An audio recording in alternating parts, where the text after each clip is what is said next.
నువ్వు సడన్ గా భోజనాల గురించి ఇంత మొండిపట్టు ఎందుకు పడుతున్నావో నాకు అర్థం కావట్లేదు. ప్లీజ్ వదన, నేను చెప్పేది వినండి. రేపు గుడికొద్దు. అరే ఏంటిది? ప్లీజ్ వదనా, నా మాట వినండి. ఎందుకు అక్కడికి వద్దంటున్నారు? గీత వాళ్ళ ఇంటికి భోజనానికి వెళ్ళడం అంత ఇంపార్టెంటా? అది ఇంపార్టెంట్ కాదు, కానీ గుడికొద్దు.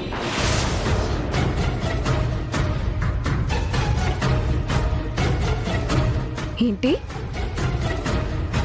వద్దొదన, రేపు గుడి ప్రయాణం క్యాన్సిల్ చేసుకోండి. సుధీర్, నువ్వేదో చెప్పాలనుకొని చెప్పకుండా దాస్తున్నా అని అర్థం అవుతుంది. గుడికి ఎందుకు వెళ్ళొద్దంటున్నావు? ఏమైంది? వద్దొదన, ప్లీజ్ నా మాట వినండి. ఎందుకు ఏంటని అడగండి. దయచేసి రేపు ప్రయాణం మాత్రం క్యాన్సిల్ చేసుకోండి.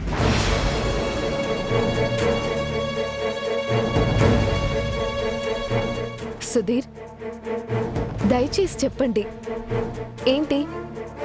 ఏ కారణం లేకుండా సడన్ గా సంబంధం లేకుండా ఎలా మాట్లాడుతున్నారంటే నాకు చాలా భయంగాను సందేహంగానూ ఉంది. ప్లీజ్ వదన, నేను కొన్ని విషయాలు చెప్పలేకపోతున్నాను. సుధీర్, దయచేసి నా దగ్గర ఏది దాచొద్దు. నా దగ్గర ఏదైనా దాస్తే నా మీద ఒట్టే.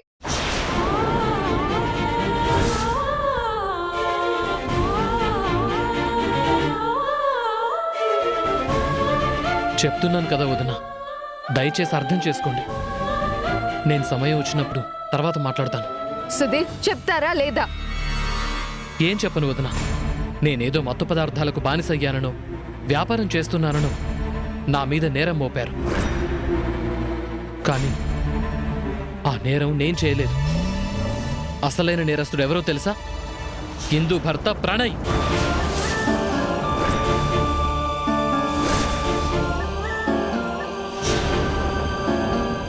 ఏంటి? అవును వదన, ఆ రోజు నన్ను నేరంలో ఇరికించింది ప్రణయ్.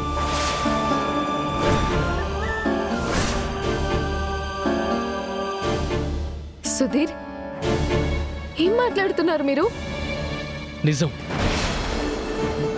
అంతకంటే దారుణమైన విషయం ఏంటో చెప్పనా? రేపందరినీ గుడి పేరుతో ప్రయాణానికి సిద్ధం చేస్తోంది దర్శనం కోసం కాదు, మత్తు పదార్థాలని ఇక్కడి నుండి పక్క రాష్ట్రానికి దాటించడానికి. ఈ దారుణం చేయటానికి చివరికి దేవుని కూడా అడ్డం పెట్టుకున్నాడు ఆ మహానుభావుడు.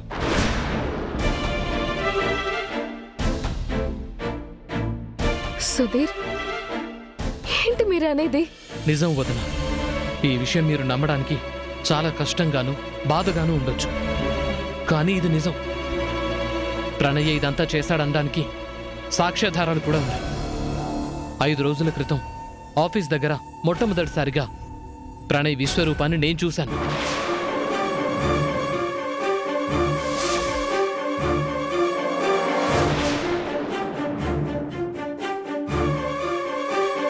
నిన్ను ఆల్రెడీ పోలీసులు ఫాలో అవుతూ ఉండొచ్చు. ఇక్కడ నువ్వు నన్ను పలకరించావంటే నా పరిస్థితి ఏంటి? ఆల్రెడీ నీ మీద కేసు బుక్ అయింది. పైగా తప్పించుకునే అవకాశం ఉన్నా కూడా స్వయంగా నువ్వే ఆ కేసును నెత్తినేసుకున్నావు. బ్రదర్, నా లెక్కలు నాకుంటాయి.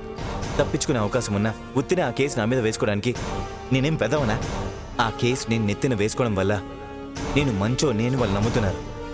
అదేవిధంగా వాళ్ళన్న లక్షల డబ్బులు నాకు ఇచ్చాడు. రేపు అవసరమైనప్పుడు మెల్లగా ఇంకా లబ్ధి పొందొచ్చు.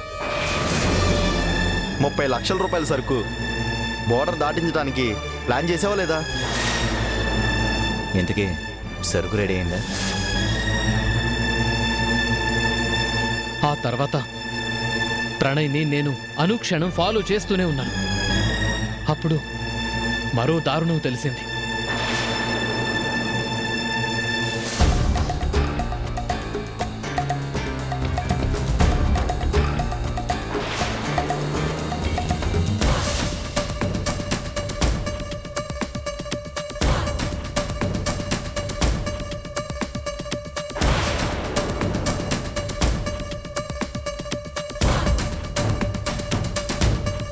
రేపు నేను మా ఆవిడ మా అమ్మ కలిసి వీటిని నెత్తిన పెట్టుకొని మరీ కుటుంబంతో సహా తీసుకెళ్తాం.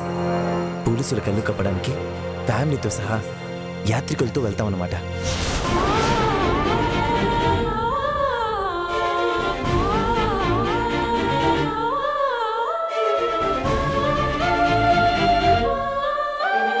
ఇదిగోండి మీ కళ్ళారా చూడండి.